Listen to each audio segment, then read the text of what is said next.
Oh. Budrek dan sakit kepala, tung budrek tak tung, datang kapan saja. Budrek ada obatnya, obatnya nonton kita semua.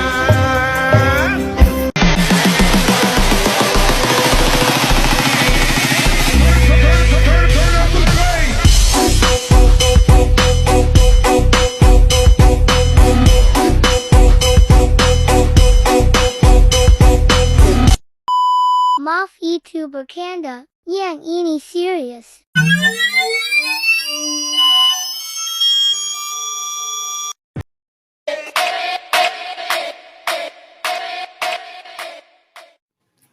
Pengertian politik etis adalah salah satu kebijakan yang dikeluarkan pemerintah.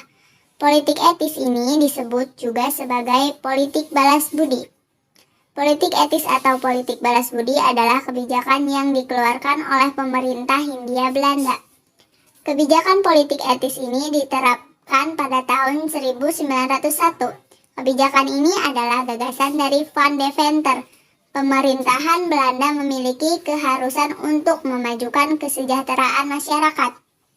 Caranya adalah dengan melalui 3 program yang diusung.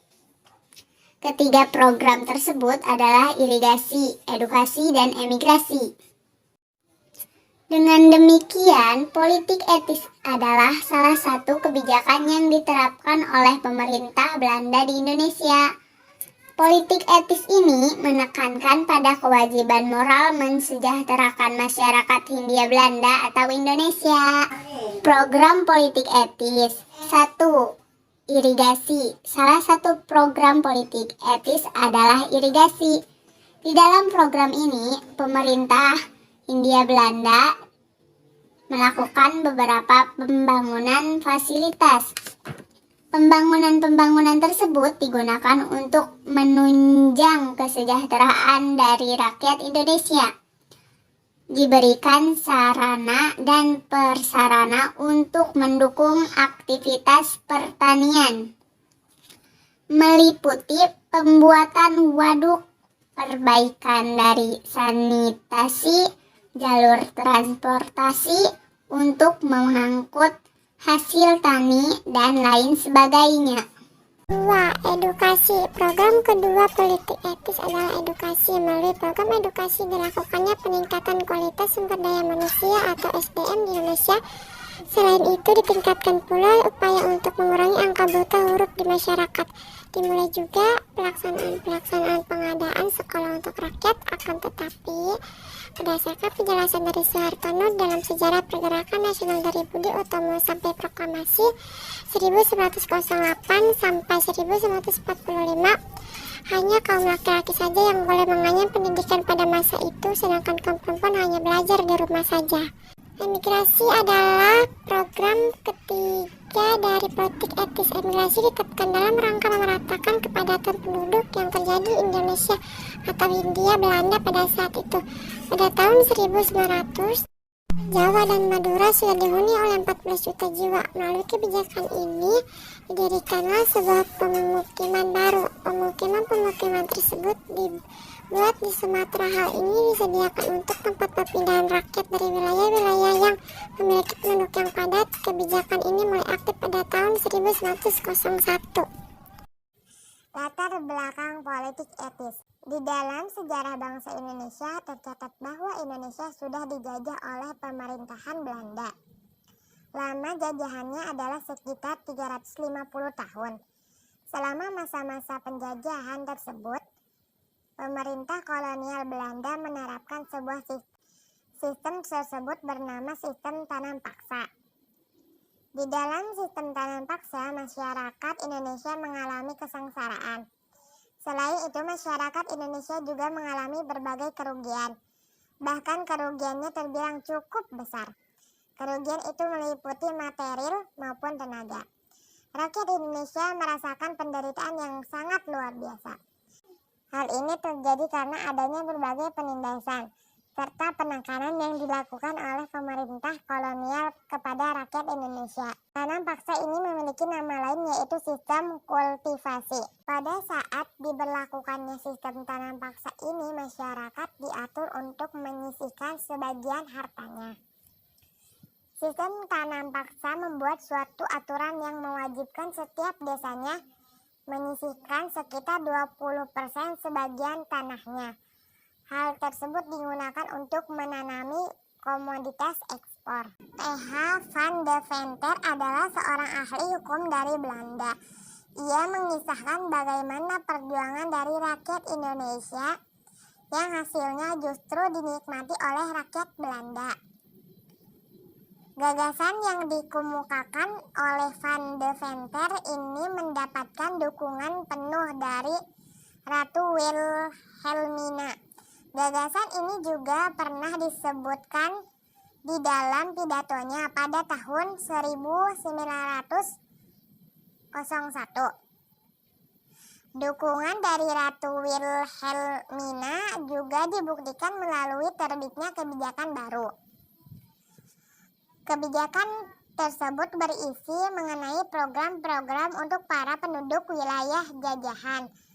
Program tersebut dinamakan dengan Tries van Deventer. Program ini berisi mengenai 3 tujuan. Tujuan tersebut adalah edukasi, irigasi, dan transmigrasi. Tokoh-tokoh yang terlibat dalam politik etis. Pieter Boschop. Pieter Boschop adalah seorang wartawan sekaligus sastrawan asal Belanda. Ia mengelilingi wilayah Jawa pada tahun 1887. Ia juga mendokumentasikan bagaimana kesengsaraan yang dialami oleh rakyat pribumi Hindia Belanda pada saat itu. Kesengsaraan yang dialami oleh rakyat pribumi terjadi akibat kebijakan tanam paksa. Selain itu, perkebunan swasta juga menjadi alasan dari kesengsaraan rakyat pribumi. Kemudian, Pieter Boschop melaporkan hal tersebut pada 12 polisi Belanda. Salah satunya dalam bentuk buku. Buku tersebut berjudul Memory over den Tweesen in Indie, atau bermakna catatan mengenai keadaan di Hindia. Di dalam buku tersebut berisi sebuah kritik mengenai para bandar dan pajak. Meskipun kebijakan politik etis ini sudah berhasil dirumuskan, tetapi ia tetap kecewa. Ia menyayangkan penerapannya. Hal itu karena menurutnya penerapan dari politik etis ini penuh dengan sebuah penyimpangan. Kemudian ia pulang ke Belanda. Kepulangannya terjadi pada tahun 1904. Kemudian dari Pieter Boschop ini adalah salah satu inspirasi utama dalam terbitnya politik etis. Selain karya yang lain seperti Max Havelaar yang dibuat oleh Multatuli. Sandra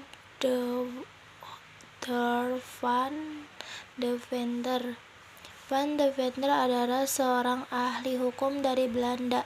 Ia datang ke Indonesia menjadi seorang penguasa perkebunan. Hal itu membuatnya dapat menikmati kekayaannya.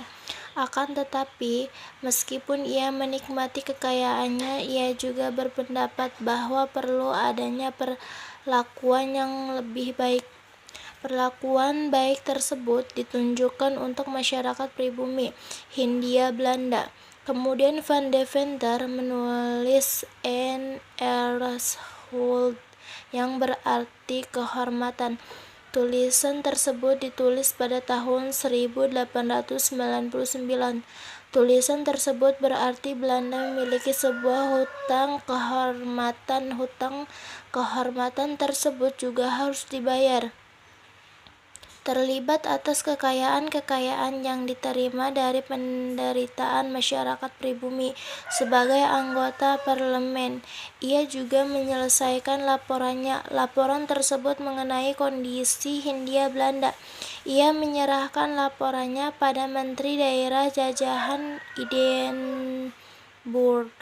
Selain itu, ia juga mempermasalahkan kebijakan pemerintah atas kondisi yang terjadi tersebut. Edward dan Ernest Dowes Dekker. Ia adalah orang yang menulis buku bernama Max Havelaar. Buku tersebut menjelaskan tentang bagaimana masyarakat terlihat terhimpit.